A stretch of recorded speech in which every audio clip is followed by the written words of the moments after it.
the rain, it raineth every day, with a high ho, the wind and the rain, and the rain, it raineth every day. Hello, everybody. Happy New Year, and welcome back to the Wheel of Shakespeare Challenge, our first round for the 2023 season. I'm here with Sheila, Brannon, Bill, Henry, and Maggie to do impromptu performances of classic Shakespeare monologues and scenes for you to be randomly chosen by the wheel. And based on the randomly selected order, and if people are just watching, I put out a new I put out a call to the people I shared on social media. If you're joining us for the first time, I hope you are interested, and other actors. We're always welcoming new actors to join and perform with us, and people just watching. If you like, please give a comment. Comment on the performances that you especially like, and just anything you'd like us to hear. But Sheila is going to do our first monologue for today, and the wheel is going to randomly determine that for her. She is going to perform.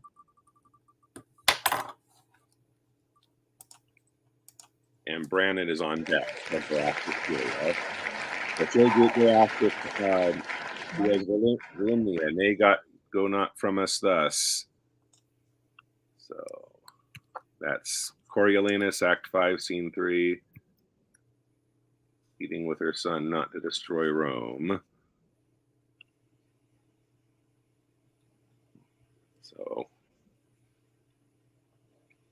Okay.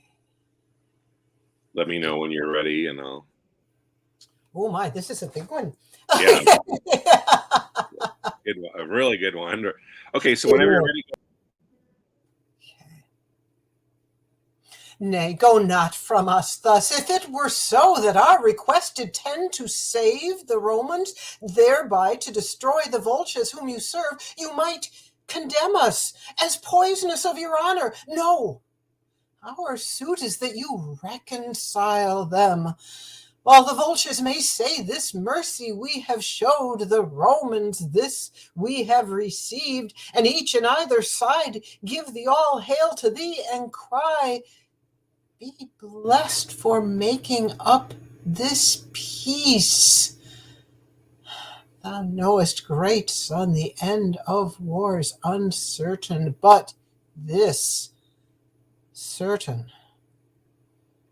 that if thou conquer Rome, the benefit which thou shalt thereby reap is such a name whose repetition will be dogged with curses, whose chronicle thus writ, the man was noble, but with his last attempt he wiped it out, destroyed his country, and his name remains to the ensuing age abhorred.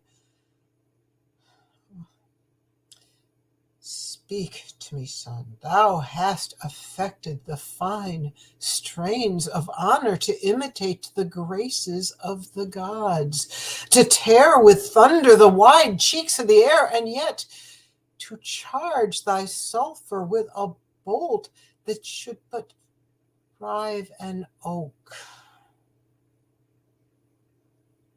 Why dost not speak? Think'st thou it honorable for a noble man still to remember wrongs?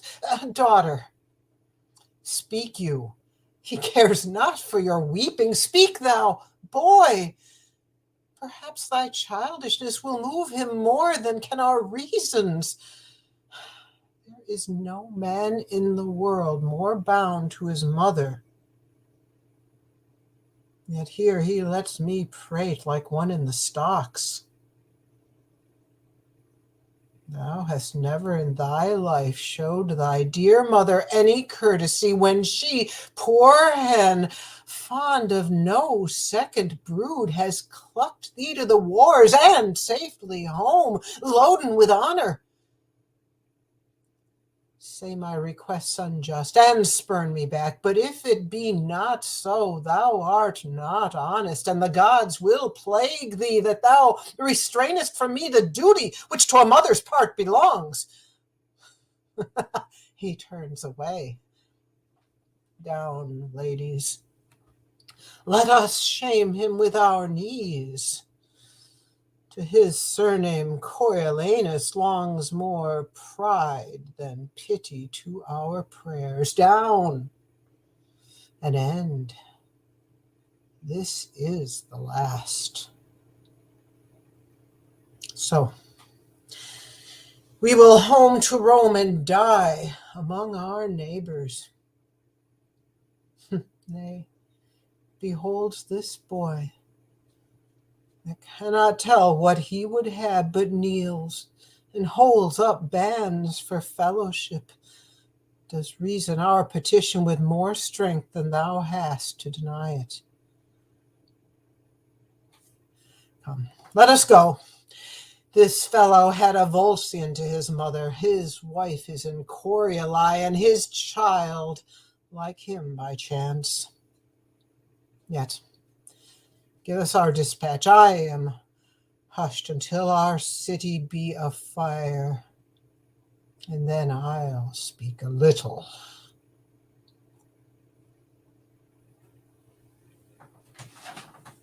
Scene. Okay. Awesome. So a little kickoff to the 2023 season there, and Brannon is up next. And Bill, you're on deck. You will go after Brannon does.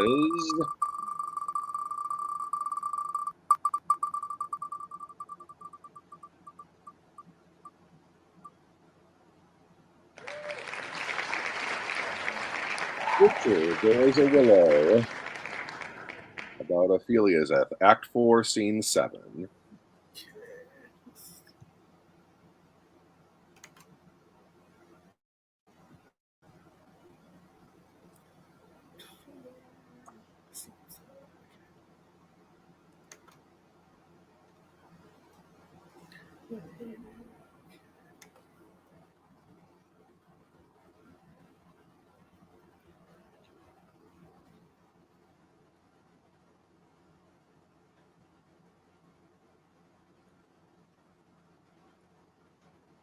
You got it?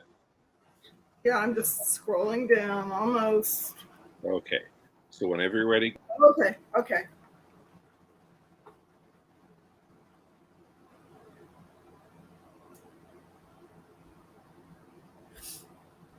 There is a willow grows aslant a brook that slows his hoar leaves in the glassy stream. Oh, there with fantastic garlands did she come of crow flowers, nettles, daisies, and long purples that liberal shepherds give a grosser name. But our cold maids do dead men's fingers call them. There on the pendant boughs her coronet weeds, clambering to hang, an envious sliver broke, when down her weedy trophies and herself fell in the weeping brook. Oh, her clothes spread wide and mermaid-like. Awful they bore her up, which time she chanted snatches of old tunes as one incapable of her own distress, or like a creature native and endued unto that element but long it could not be, till that her garments, heavy with their drink, pulled the poor wretch from her melodious lay to muddy death. See. Okay, great. So, Bill, you're up now, and on deck after you will be Maggie. Maggie will go after Bill does.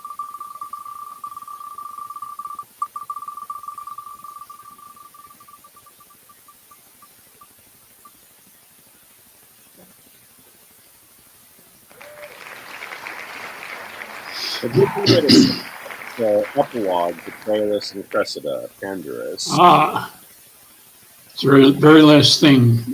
Very last correct. thing. Yeah. So whenever you're ready, go ahead and give us Pandarus's epilogue to Troilus and Cressida. Okay.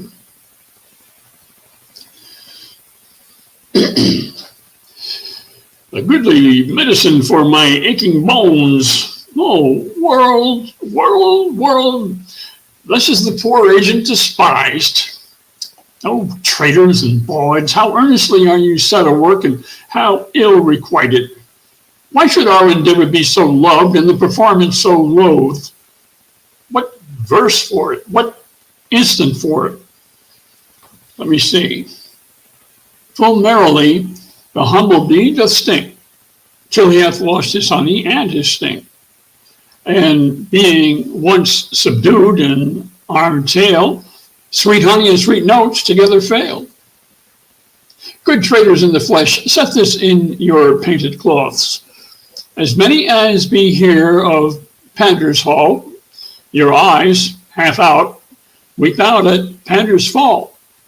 Or, if you cannot weep, yet give some groans, though not for me, yet for your aching bones. Brethren and sisters of the whole door trade, some 2 months hence my will shall here be made. It should be now, but that my fear is this: some galled goose of Winchester would hiss. Till then, I'll sweat and seek about for eases, and at that time bequeath you my diseases. See? Haven't seen that one in a while. That was it. All right, so now we have Maggie is up. Henry is on. Be Maggie, Henry, then myself, and then we'll start our scenes. So Maggie is going to do.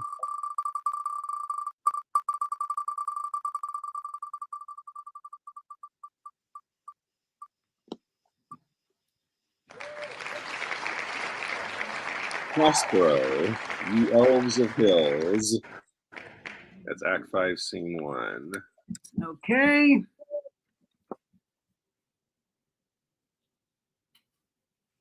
This is the Tempest. All right. Tempest. Act 5, Scene 1 begins with ye elves of hills. Okay.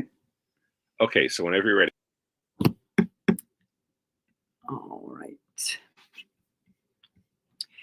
Ye elves of hills, brooks, standing lakes, and groves, and ye that on the sands with printless foot do chase the ebbing Neptune, and do fly him when he comes back, you demi-puppets that by moonshine do the green sour ringlets make, whereof the yew not bites, and you whose pastime is to make midnight mushrooms that rejoice to hear the solemn curfew. By whose aid, weak masters though ye be, I have bedimmed the noontide sun, called forth the mutinous winds, and twixt the green sea and the azured vault set roaring war. To the dread rattling thunder have I given fire, and rifted Jove's stout oak with his own bolt.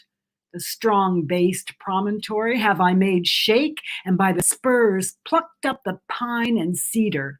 Graves at my command have waked their sleepers, oped and led 'em forth by my so potent art.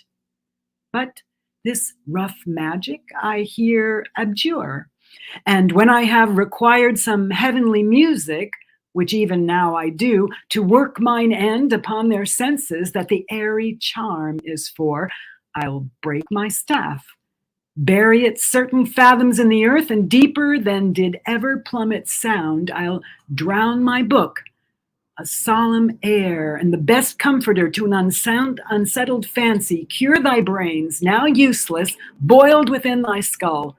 There, stand, you are spell-stopped. Holy Gonzalo, honorable man, mine eyes, even sociable to the show of thine, fall fellowly drops. The charm dissolves apace, and as the morning steals upon the night, melting the darkness, so their rising senses begin to chase the ignorant fumes that mantle their clearer reason.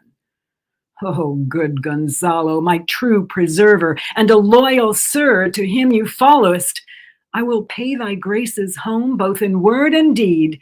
Most cruelly didst thou, Alonso, use me and my daughter. Thy brother was a furtherer in the act. Thou art pinched for it now.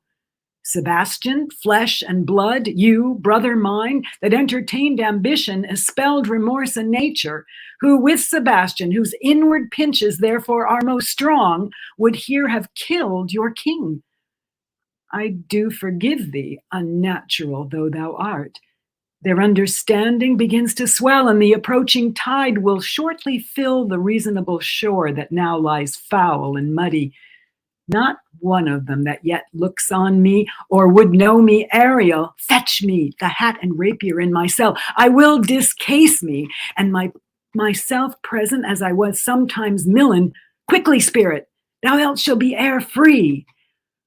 Where the bee sucks, there suck I. In a cloud slips, bell I. There I couch when owls do cry. On the bat's back do I fly.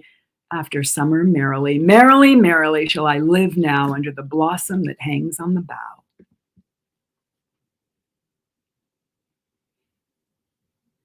I think I accidentally added someone else's lines because they weren't distinguished, but it's okay. It still sounded great. Okay, so Henry, you're up, and then I will go, and then we'll spin for some scenes. So Henry is going to do.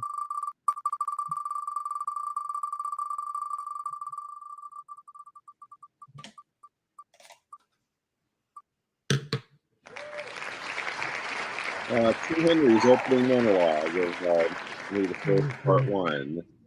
So shaken as we are. So. Henry the Fourth, 1. Yeah, Part 1, Act 1, Scene 1. Oh, right. Okay, so whenever you're ready. Yes, nearly.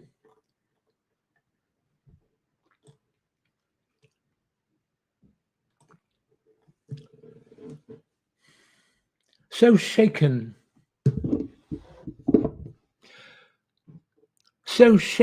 as we are, so one with care, find we a time for frighted peace to pant, and breathe short-winded accents of new broils to be commenced in strands afar remote. No more the thirsty entrance of this soil shall daub her lips with her own children's blood, nor more shall trenching war channel her fields, nor bruise her flowerets with the armed hooves of hostile paces. Those opposed eyes, which, like the meteors of a troubled heaven, all of one nature, of one substance, bred, did lately meet in the instane shock and furious close of civil butchery, shall now in mutual well-beseeming ranks march all one way, and be no more opposed against acquaintance, kindred, and allies. The edge of war, like an ill-sheathed knife, no more shall cut his master. Therefore, friends, as far as to the sepulchre of Christ, whose soldier now, under whose blessed cross we are impressed and engaged to fight, forthwith a power of English shall we levy, whose arms were moulded in their mother's womb to chase these pagans in this holy fields, over whose acres walked those blessed feet which 1400 years ago were nailed for our advantage on the bitter cross. But this our purpose now is 12-month old, and bootless 'tis to tell you we will go. Therefore we meet not now. Then let me hear of you, my gentle cousin Westmoreland, what yesternight our consul did decree in forwarding this dear expedient.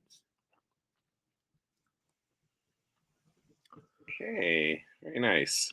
Oh, I don't know So that one. I'll do the last monologue, and then we'll spin for some scenes. So let me see what I'm going to do. I am going to do.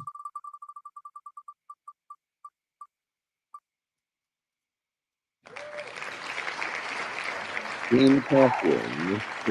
Oh, this is a recently added one here. Queen Catherine of Aragon from Henry VIII. I'm going to be pretty much doing this one totally cold. That's the idea of the game. You don't know what's going to come up. You can't prepare for it.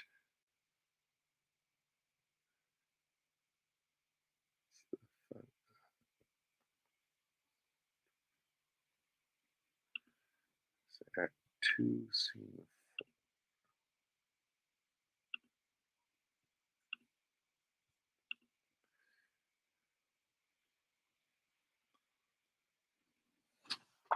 Okay.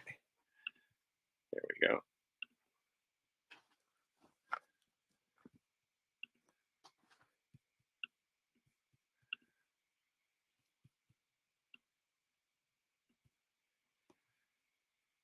Sir, I desire you, do me right and justice, and to bestow your pity on me.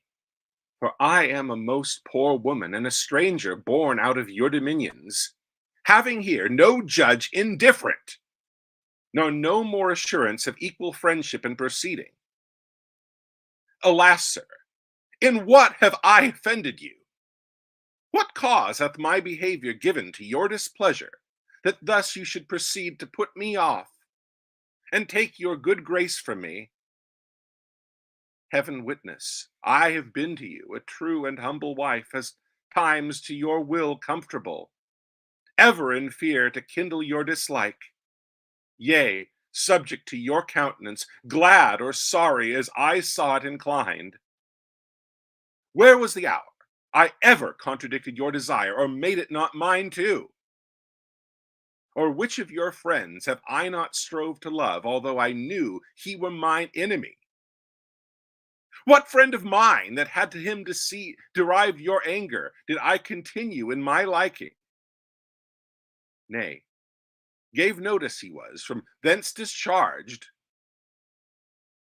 Sir, call to mind that I have been your wife in disobedience upward of 20 years, and have been blessed with many children by you.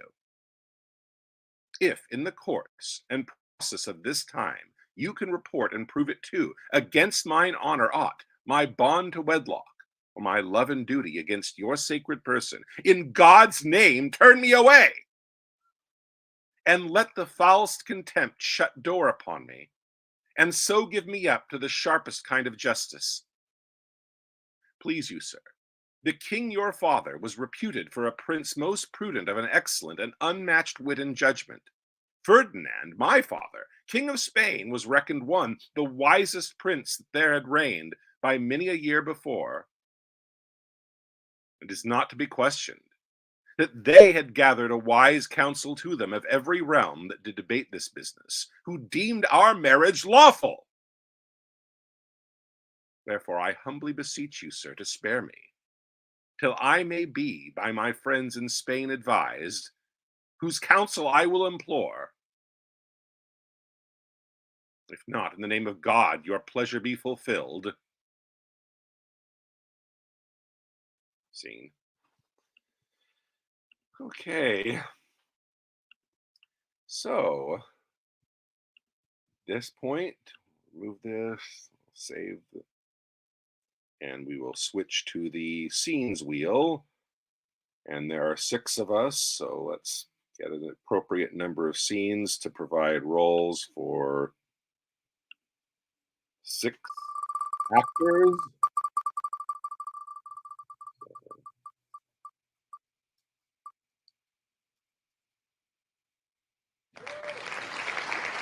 Much Ado About Nothing. That's Much Ado. Act 1, Scene 3. That's Don John, Conrad, and Baraccio.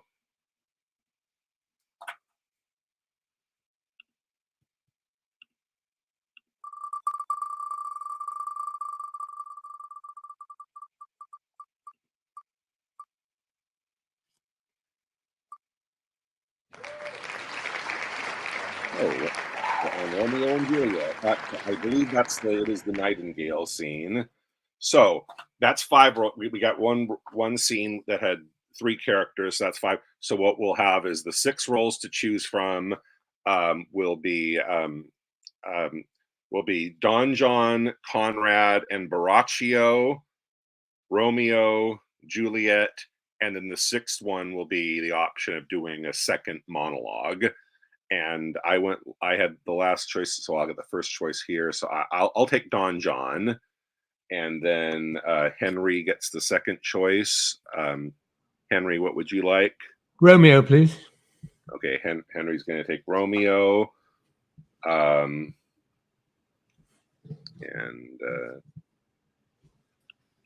Maggie, what would you like?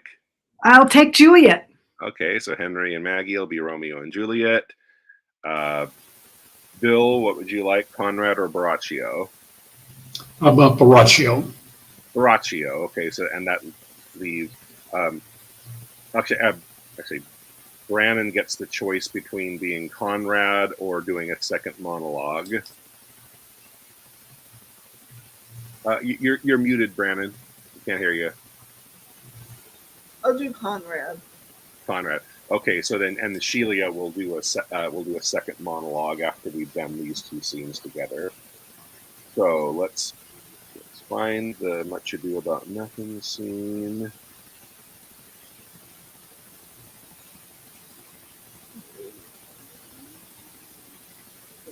Second.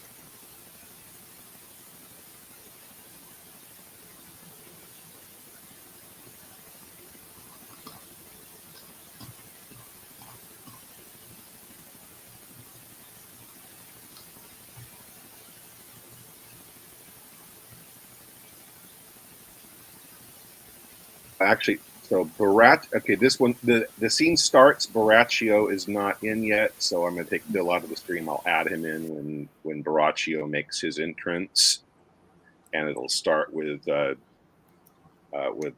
John and Conrad. Are you ready to go, Brandon? Mm-hmm. Okay, so whenever you're ready. What the good year, my lord! Why are you thus out of measure? Sad. There is no measure in the occasion that breeds, therefore the sadness is without limit. You should hear reason. When I have heard it, what blessing brings it? Not a present remedy, at least a patient sufferance. I wonder that thou, being as thou sayest thou art, born under Saturn, goest about to apply a moral medicine to a mortifying mischief. I cannot hide what I am. I must be sad when I have cause and smile at no man's jests. Eat when I have stomach and wait for no man's leisure. Sleep when I am drowsy and tend on no man's business. Laugh when I am merry and claw no man in his humor. Yea, but you must not make the full show of this till you may do it without controlment. You have of late stood against your brother, and he hath taken you newly into his grace, where it is impossible you should take true root. But by the fair weather that you make yourself, it is indeed that you frame the season for your own harvest. I'd rather be a canker on the hedge than a rose in his grace. And it better fits my blood to be disdained of all than to fashion a carriage to rob love from any. And this, though I cannot be said to be a flattering honest man, it must be not denied that I am a plain-dealing villain. I am trusted with a muzzle and enfranchised with a clog. Therefore I have decreed not to sing in my cage. If I had my mouth, I would bite. If I had my liberty, I would do my liking. In the meantime, let me be that I am, and seek not to alter me. And you make no use of your discontent. I make all use of it, for I use it only. Who comes here? I came from a great supper. The prince, your brother, is royally entertained by Leonardo, and I can give you intelligence of an intended marriage. Will it serve for any model to build mischief on? What is he for a fool that betroths himself to unquiet? Mary, it is your brother's right hand. Ooh, the most exquisite Claudio. Even he. A proper squire. And who, which way look he? Mary, on Hero, the daughter and heir of Leonardo. A very forward march chick. How came you to this? Being entertained for a perfumer as I was smoking in a musty room, comes to me the prince and Claudio hand in hand in sad conference. I whipped me behind the arras. There heard it agreed upon that the prince should woo Hero for himself, and having obtained her, give her to Count Claudio. Come, let us thither. This may prove food to my displeasure. That young startup hath all the glory of my overthrow. If I can cross him any way, I bless myself every way. You are both sure, and will assist me? To the death, my lord. Let us to the great supper. Their cheer is the greater that I am subdued. Would the cook were of my mind. Shall we go prove what's to be done? We'll wait upon your lordship.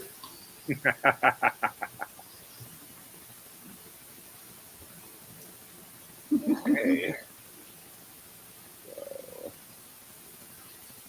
good job, you guys. It's fun performing that with you. Now we got Henry and Maggie to be Romeo and Juliet. Let me create the banner for you guys. Did you see that note, Maggie? Wait a minute. Well, it's just Yes. no. Right. We'll just carry on without her. Okay, so are you ready? Oh yeah, I think we've done that before. That you can just kind of. I think it's a. The nurse kind of calls for her, and Yeah, you don't have to stop when the nurse comes in. You can just kind of. I'll just turn as if I'm talking to somebody. Okay. Yeah, however you guys have worked out. Okay, well, whenever you just cut straight through it. Just pick up on We'll just see it as it. the window let day. I haven't looked at it yet, so I'll just play it as it lays. Okay. Wilt thou be gone? It is not yet near day. It was the nightingale and not the lark that pierced the fearful hollow of thine ear. Nightly she sings on you, pomegranate tree. Believe me, love, it was the nightingale. It was the lark, the herald of the morn. No nightingale. Look, love, what envious streaks do lace the severing clouds in yonder east. Night's candles are burnt out, and jocund day stands tiptoe on the misty mountain tops. I must be gone and live, or stay and die. Yon light is not daylight. I know it. It is some meteor that the sun exhales to be this night a torch bearer and light thee on thy way to Mantua. Therefore, stay yet. Thou needst not to be gone. Let me be taken, let me be put to death. I am content, so thou wilt have it so.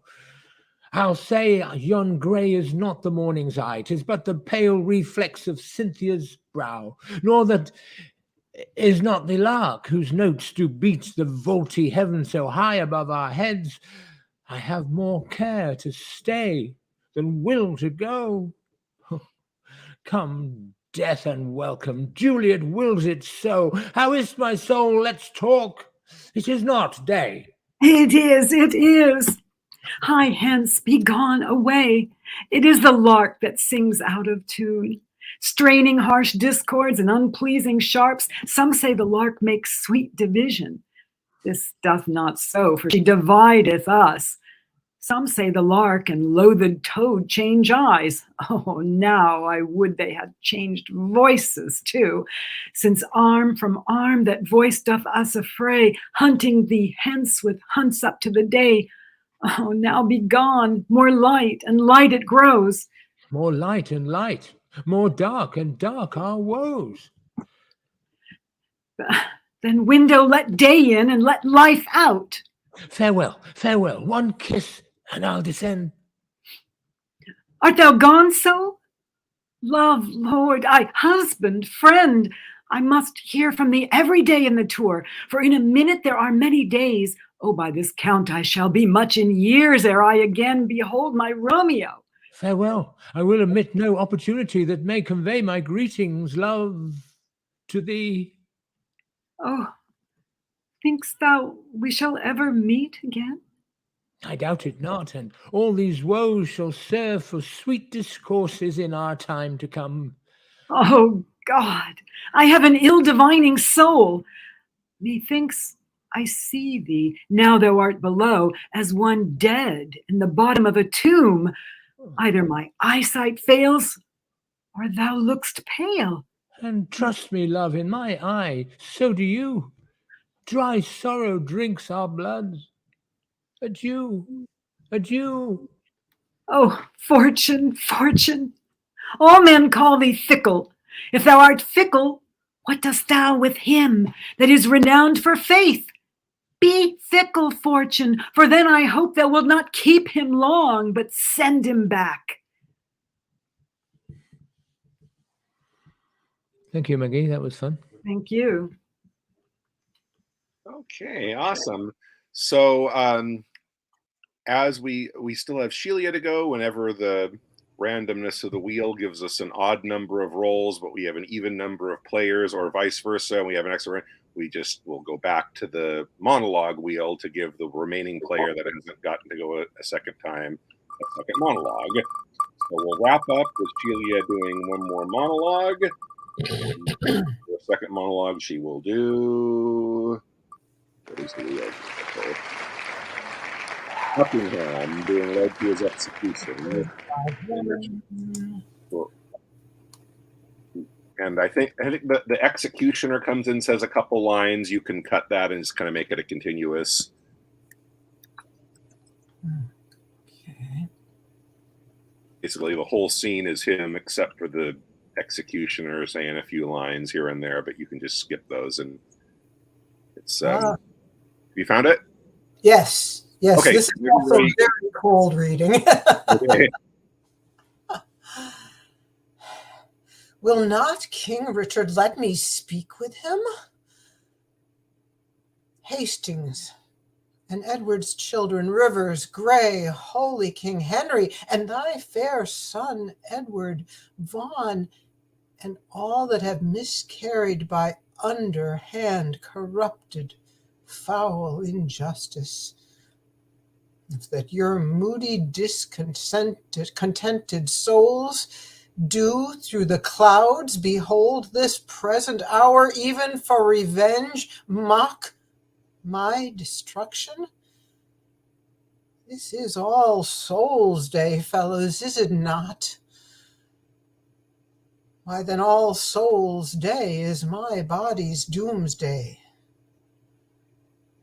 This is the day that in King Edward's time I wished might fall on me, when I was found false to his children or his wife's allies. This is the day wherein I wish to fall by the false faith of him I trusted most. This All Souls' Day to my fearful soul is the determined respite of my wrongs, that high all-seer that I dallied with hath turned my feigned prayer on my head, and given in earnest what I begged in jest. Thus doth he force the swords of wicked men to turn their own points on their masters' bosoms. Now Margaret's curse is fallen upon my head. When he, quoth she, shall split the hearts with sorrow, remember Margaret was a prophetess. Come, sirs, Convey me to the block of shame. Wrong hath but wrong, and blame the due of blame.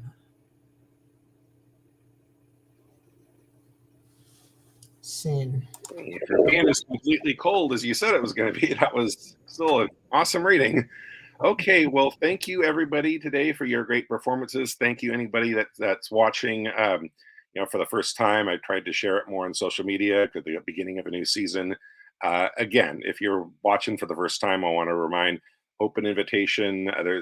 There's a lot of the people that used to regularly perform with us, and regrettably they're not showing up anymore. So wanted to extend the invitation. Other actors that are watching, if you'd like to find out more about the game and start joining us when we perform this every Saturday, want to throw that out there.